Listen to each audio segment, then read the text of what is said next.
જય ગૌ માતા, જય સ્વામિનારાયણ। આજે આપણે વંથલી ગુરુકુળની ગૌશાળાની મુલાકાતે સરસ મજાનું ગૌધન અને ખાસ વસ્તુ એ છે કે આ ગૌધન છે બધું જૂનું ગૌધન છે, એટલે કે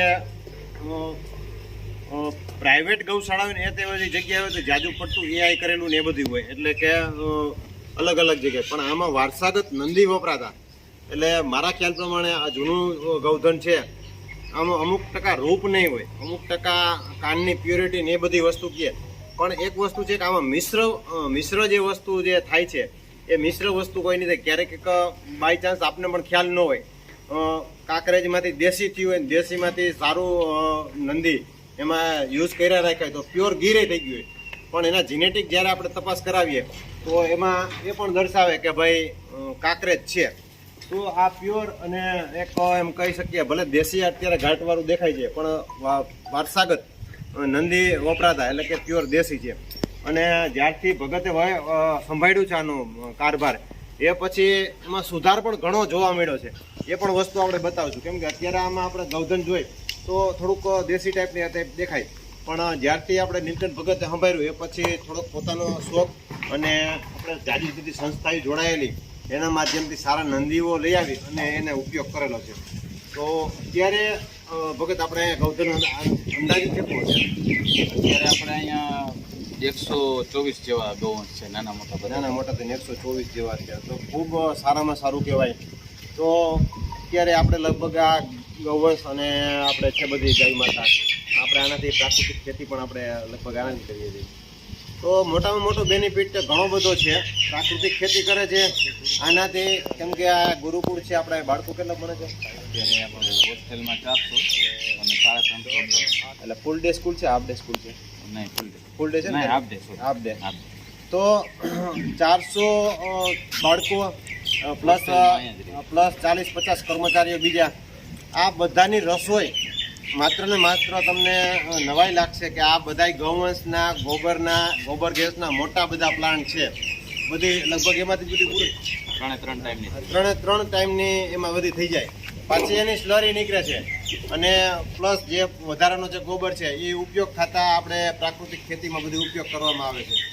તો આ બધી ગૌ છે, અને આપણે પાછું એનું જે અત્યારે જે સંભાળ્યા પછી જે અત્યારે ગૌવંશમાં જે સુધારો આવ્યો એ વાળા બાજુ આપણે તમને લઈ જઈએ, તો આપણે બાજુના વાડામાં જઈએ।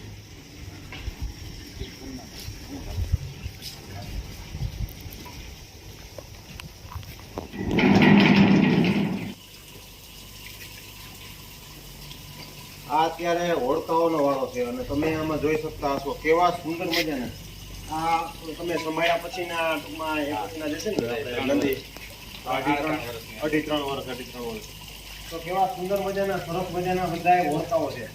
તો આ છે બ્રીડિંગ ઉપર ધ્યાન દેવાનું, અને બ્રીડિંગમાં ખાસ કરીને જોઈ શકતા હશો આમાં રૂપ પણ છે, કાંડ પણ છે, બધી જ વસ્તુ છે।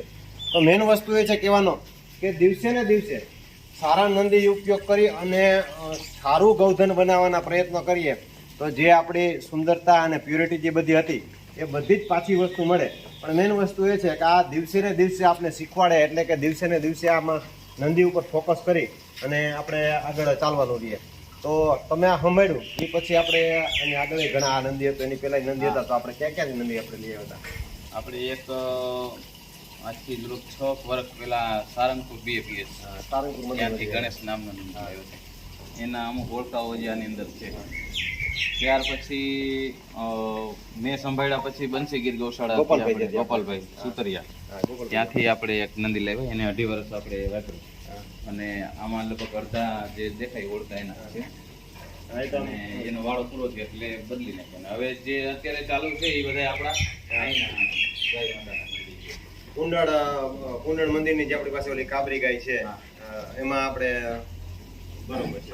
અને આ વળકી દેખાય છે ને, આ વળકી આ કુંડળમાં નંદ હતો, નંદ ફૂટા, એનો દીકરો નંદરાજ, એ મેં રાજકોટ પાસે મવા ગામ છે એક પ્રાઇવેટ ખેડૂત હતો એની પાસેથી લીધો હતો આપણે, બરોબર, નંદરાજ, આ એની દીકરી છે આવડિયા, અને એ નંદરાજ અત્યારે વાળો પૂરો થયો એટલે આપણે બીજા ગૌશાળા છે ને ત્યાં ફ્રી ઓફ વાપરવા માટે 2 વર્ષની શરત આપ્યો। તો ખૂબ સારામાં સારા રિઝલ્ટો અને ખૂબ સારામાં સારા પરિણામો આ છે બ્રીડિંગના પર્પસના મહત્વ. ખાસ કરીને બ્રીડિંગ ઉપર ફોકસ કરીને ધ્યાન દેવું, જેથી કરીને રસ્તે રજડતી ગાય છે. કેમ કે આજે ગાય વ્યાવાની ચાલુ નંદી નાખીએ તો પણ એમાં કોઈ બચવું આવવાનું છે, અને સારો નંદી નાખીએ તો પણ બચવું આવે. તો સારો નંદી હશે તો કોઈ પણ યુઝ કરવા માટે પણ લઈ જશે, XYZ થશે. બીજા નંબરમાં વાછડી આવશે તો એ રસ્તે તો ક્યારેય નહીં રજડે.